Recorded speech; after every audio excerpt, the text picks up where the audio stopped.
ഇതാ, ഇത് ചുണ്ടയ്ക്ക.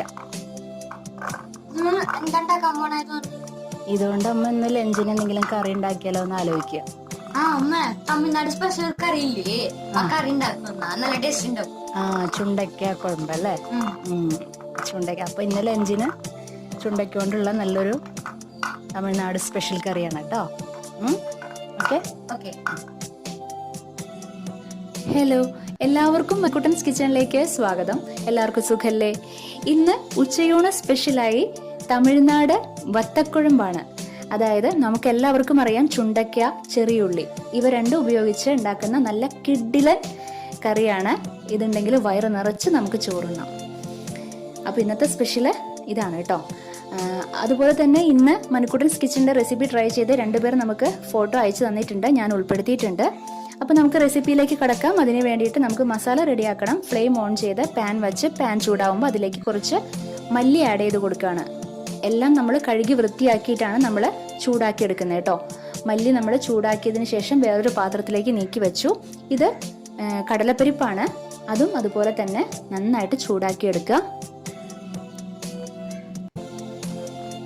അതും നമ്മൾ വേറൊരു പാത്രത്തിലേക്ക് നീക്കി വെക്കുകയാണ്. ഇനി നമുക്ക് ചുവന്ന മുളകാണ്, ഡ്രൈ ചില്ലീസ്, ഉണക്കമുളക് കേട്ടോ.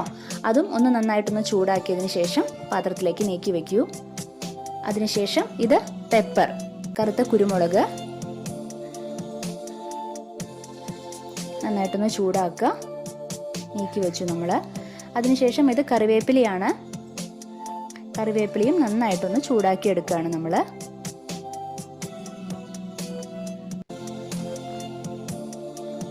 ഇത് ഉലുവയാണ്. ഉലുവയും നന്നായിട്ടൊന്ന് ചൂടാക്കി എടുക്കുക.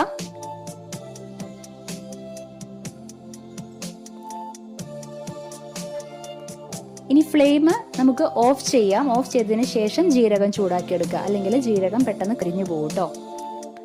ആ പാനിന്റെ ചൂട് വെച്ചിട്ട് നമുക്ക് ചൂടാക്കി എടുക്കാം. അത് നമ്മൾ പാത്രത്തിലേക്ക് നീക്കി വെക്കുക. ഇനി ഇതെല്ലാം നന്നായിട്ട് ചൂടാറിയതിനു ശേഷം നന്നായിട്ട് പൊടിച്ചെടുക്കണം നമുക്ക്. ഈ കറിക്കുള്ള മസാലയാണ് കേട്ടോ ഇത് നമ്മൾ നന്നായിട്ട് പൊടിച്ചെടുത്ത് എയർ ടൈറ്റ് ആയിട്ടുള്ള ബോട്ടിലിൽ സൂക്ഷിച്ച് വെക്കുക. അപ്പോൾ നമുക്ക് ഈ ഒരു കറി ഉണ്ടാക്കുമ്പോൾ നമുക്ക് ഇത് ഒരു സ്പൂൺ ആഡ് ചെയ്ത് കൊടുത്താൽ മതി. എപ്പോഴെപ്പോഴും ഇത് ഉണ്ടാക്കാൻ നിൽക്കണ്ട. ഇനി ഇതാ അതിലേക്ക് കുറച്ച് കായം പൗഡർ ആഡ് ചെയ്ത് കൊടുക്കുക. നന്നായിട്ടൊന്ന് മിക്സ് ചെയ്ത് വെക്കുക കേട്ടോ. ഇതൊരു ബോട്ടിലിൽ, അതായത് നനവില്ലാത്ത ബോട്ടിലിൽ അടച്ച് സൂക്ഷിച്ചാൽ മതി നിങ്ങൾ. ഒരു സ്പൂൺ മതിയാവും നമ്മുടെ കറിക്ക് കേട്ടോ. അപ്പം നമ്മുടെ കാരക്കുഴമ്പ് പൗഡർ എന്നാണ് ഇവിടെ എല്ലാവരും പറയുക തമിഴ്നാട്ടിൽ. ഇനി നമുക്ക് അടുത്തത് ഫ്ലെയിം ഓൺ ചെയ്ത് പാൻ വെച്ച് പാൻ ചൂടാവുമ്പോൾ അതിലേക്ക് കുറച്ച്, ഞാൻ നല്ലെണ്ണയാണ് ഉപയോഗിക്കുന്നത്. നിങ്ങൾക്ക് എണ്ണ ഇഷ്ടമില്ല എന്നുണ്ടെങ്കിൽ ഞാൻ ഇതേ നല്ലെണ്ണയാണ് എടുത്തിരിക്കുന്നത് കേട്ടോ. അതില്ലാന്നുണ്ടെങ്കിൽ വെളിച്ചെണ്ണ എടുത്തോളൂ. അതിലേക്ക് കുറച്ച് വെളുത്തുള്ളിയും ചെറിയുള്ളിയും നെടുകെ കീറിയിട്ട് അത് ആഡ് ചെയ്ത് കൊടുക്കുകയാണ്. ചെറിയ ഉള്ളി തന്നെ എടുക്കാൻ നോക്കുക. അതിലേക്ക് കുറച്ച് നാളികേരം കൊത്താക്കി വെച്ചിട്ട് ഇട്ട് കൊടുത്തിട്ടുണ്ട്. കുറച്ച് മല്ലി കൂടെ ആഡ് ചെയ്ത് കൊടുത്തിട്ടുണ്ട്. നന്നായിട്ടൊന്ന് ഫ്രൈ ചെയ്തെടുക്കുക. അത് ചൂടാറി കഴിയുമ്പോൾ അത് കുറച്ച് വെള്ളം ഒഴിച്ചിട്ട് നല്ല പേസ്റ്റ് ആക്കി എടുക്കണം കേട്ടോ. നമുക്ക് മിക്സിയിൽ അരച്ചെടുക്കുക. അത് നീക്കി വെക്കുക. എന്നിട്ട് വീണ്ടും നമുക്ക് ഫ്ലെയിം ഓൺ ചെയ്യാം. ഞാൻ മൺചട്ടിയാണ് എടുക്കുന്നത് കേട്ടോ. അതിൽ വയ്ക്കുമ്പോൾ ഒരു പ്രത്യേക ടേസ്റ്റ് തന്നെയാണ്. ഞാൻ നല്ലെണ്ണ തന്നെയാണ് ആഡ് ചെയ്ത് കൊടുക്കുന്നത്. ഇതേ നല്ലെണ്ണ. നിങ്ങൾക്ക് വേണമെങ്കിൽ കോക്കനട്ട് ഓയിൽ ആഡ് ചെയ്ത് കൊടുക്കാം. എണ്ണ ചൂടാകുമ്പോൾ അതിലേക്ക് കുറച്ച് നമ്മുടെ ഉലുവ, അതിനുശേഷം കടുക് നന്നായിട്ട് പൊട്ടിക്കഴിയുമ്പോൾ അതിലേക്ക് ഉഴുന്നുപരിപ്പ്, ജീരകം, ഇത് ചുവന്ന മുളക്, കറിവേപ്പില, ഇതെല്ലാം ആഡ് ചെയ്ത് കൊടുത്തിട്ട്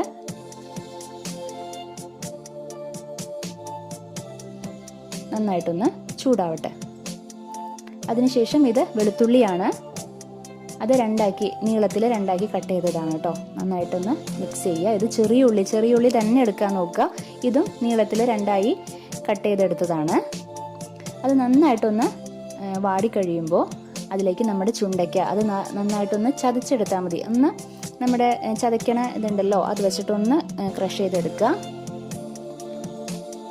കഴുകിയതിന് ശേഷം. എന്നിട്ട് അത് അതിലേക്ക് ആഡ് ചെയ്ത് കൊടുക്കുക. എൻ്റെ അടുത്ത് വളരെ കുറച്ചേ ഉള്ളൂ. കുറച്ച് ഉപ്പ് ആഡ് ചെയ്ത് കൊടുക്കുക. ഒരു തക്കാളി ഞാൻ കട്ട് ചെയ്ത് വെച്ചിട്ടുണ്ടായിരുന്നു, അതും ഞാൻ ആഡ് ചെയ്ത് കൊടുത്തിട്ടുണ്ട്.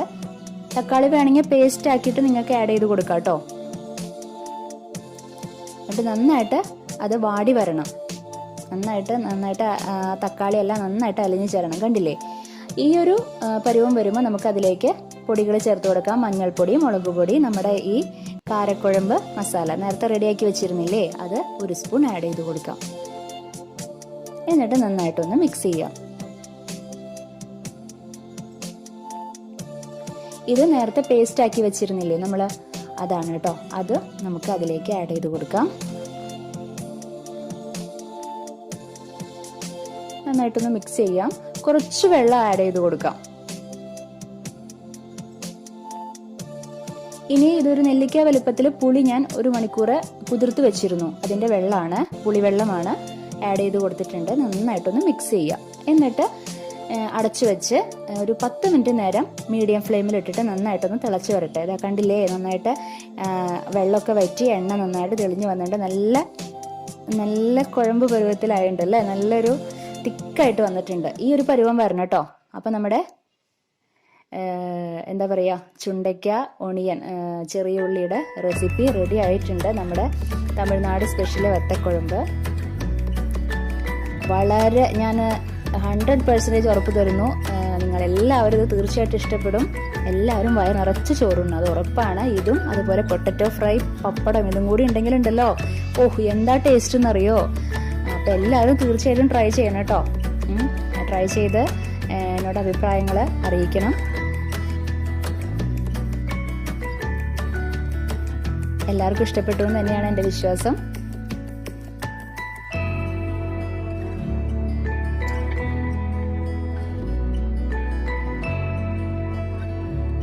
ഇനി ഇപ്രാവശ്യം നമുക്ക് മണിക്കുട്ടൻസ് കിച്ചൻ്റെ റെസിപ്പീസ് ട്രൈ ചെയ്ത് അയച്ചു തന്നിരിക്കുന്നത് തൃശ്ശൂർ കോണത്തുകുന്നിലുള്ള ദേവി രാമചന്ദ്രൻ, അടുത്ത ആള് തൃശ്ശൂർ ആളൂരുള്ള ജിഷ ജോബി.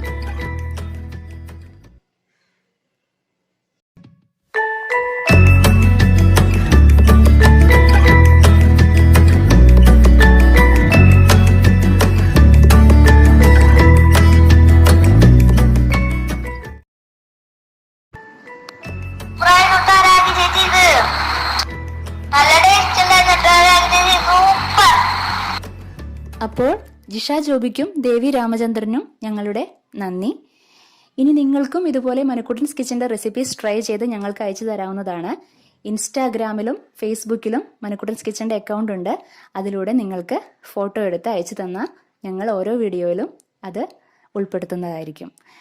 അപ്പോൾ നമുക്കിനി അടുത്ത എപ്പിസോഡിൽ വേറൊരു വിഭവമായിട്ട് വീണ്ടും കണ്ടുമുട്ടാം. Okay, bye, thank U.